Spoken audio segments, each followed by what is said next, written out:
Thank you, Santiago, for the story. Now we continue to other topics. On March 30th, elections for the Colombian Congress will take place.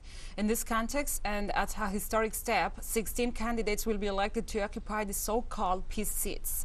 However, the Electoral Observation Mission has warned of the risks of violence and the fraud in municipalities and departments where the special transitional electoral districts for peace were established as part of the 2016 peace agreements. Our correspondent, Hernan Tobar, has the details.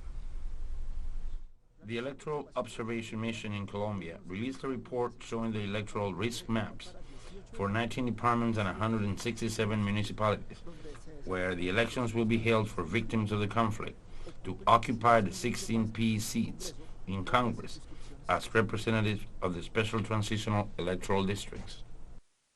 What this consolidated map of indicative risk of both violence and electoral fraud is telling us is that we have 90 municipalities, that is to say 58% of the 177 municipalities are at some level of indicative risk of both violence and electoral fraud.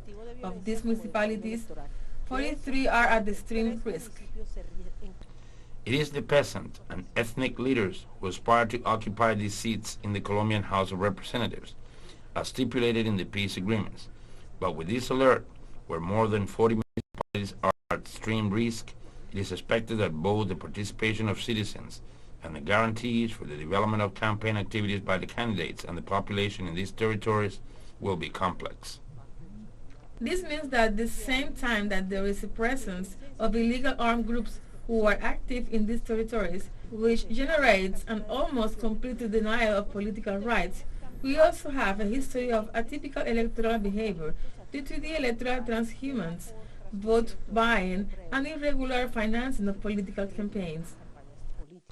The departments where the most extreme risk was identified in some of their municipalities are Nariño, Cauca, and Valle, where the Electoral Observation Mission found the presence of residual paramilitary groups, the active presence of drug traffickers, as well as FARC dissidents and ELN guerrillas, sparking displacements and political clans that co-opt some candidates. The peasants came from the highlight, fleeing the conflict and settled in urban areas, and now they cannot exercise their rights to elect their representative to the chamber because they lost their land, they lost their opportunities, and they had to stay in the towns experiencing hardships.